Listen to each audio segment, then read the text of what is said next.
All right, so I now have added my dry ingredients. I did them in stages. I mixed it. So at this point, my recipe now says to stir in my M&Ms by hand. So we are done with the hand mixer. You want to scrape all the dough off that you can, and then you just push the button to eject. And then you'll scrape off all the dough. We do not like the beaters or the bowl. Not at school anyways. Those will need to soak in your sink water. The hand mixer, it does need to be wiped down. Unplug it, wring out a damp washcloth, wring it out, make sure it's not too wet, and then wipe it and wipe the cord. So my cord got a little bit messy. That's just a part of cleanup, so make sure you do that. And then it's ready for the best part. So this recipe calls for mini M&Ms. I much prefer the mini to the large size. I feel like it gets more evenly in the cookies. So I'm gonna add all of it.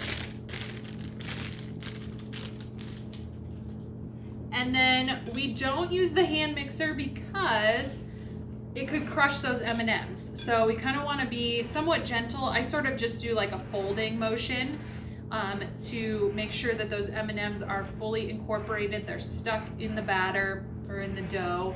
And you don't have a cookie that's got all M&Ms and then a cookie that's got none. So we want to make sure that it's well distributed. So I just usually scrape all the way to the bottom, dig down in there, fold, move it around until it looks pretty well distributed. So the cookies that you guys do in lab will be different than this one, just so you can see another type. But this is a pretty good recipe. I believe I have it linked on Canvas. If not, I'm happy to add that for you guys. Okay, so that looks pretty good.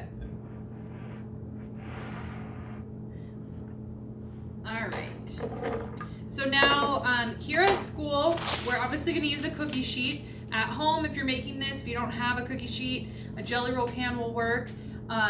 And then we use parchment paper. So parchment paper is essentially the same thing as like spraying it down. Parchment paper will allow, it keeps the pans nicer a little bit longer, and it just makes it bake a little bit better. And then when we go to cool it, we can just kind of like pull it off of the pan, so it works out pretty well.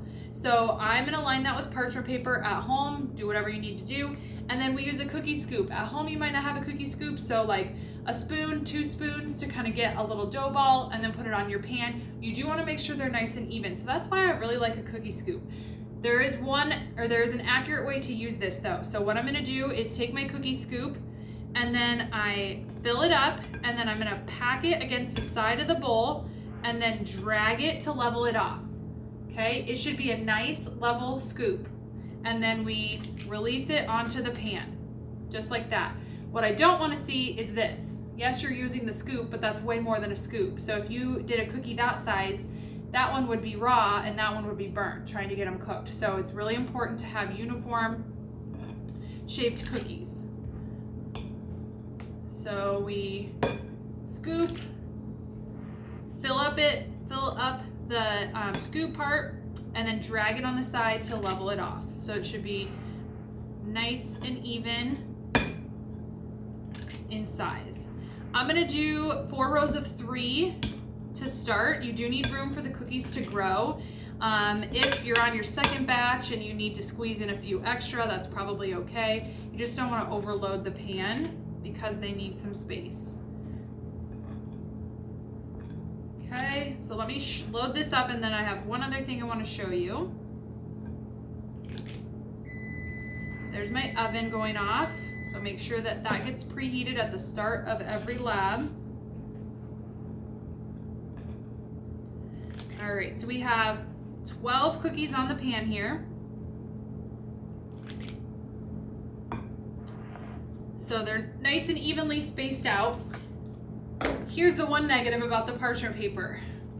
It slides. I have seen students lose entire pans of cookies. So really important, have a partner open the door, or open the door first to the oven, and then 2 hands. 2 hands it'll go in horizontally. And then for sure, put a thumb on the parchment. So I'm really gonna secure that parchment so it won't move. I do not want you to lose your cookies. I've seen people lose their cookies with the oven door open, and then you have to come back and clean the oven. So make sure that you secure that when you're putting them in and taking them out of the oven. So I'm gonna put that in. My timer says 8 to 9 minutes. So you always wanna set it for the lesser amount of time. So I'm gonna hit timer, 8, and start. Remember, you took those lab procedures, so you should know how to set the timer. You can refer back if you don't remember. And so I will check that when the 8 minutes go off. I like a cookie like barely cooked, so I will kind of underdo it, and then as it cools, we'll put it on the cooling racks, so then you can see how that cools. Or you can see how it turns out. The hot air will circulate around the cooling rack and cool it and stop it from cooking any longer than it needs to. So you actually would do 2 pans. So I want you to do, when you guys are in lab, do 2 pans, put them in at once. Don't do one at a time like you just saw me do. So I would fill up this second one, put them both in at the same time, and then in the classroom for your second batch, there will be extra cookie sheets behind me on the counter. So get 2 pans in the oven and then grab extra if you have more cookie dough to get those pans ready to go. As soon as your first 2 pans come out, you can put the second ones in. Okay, so that's kind of how we work. So I will show you the end product when the timer goes off.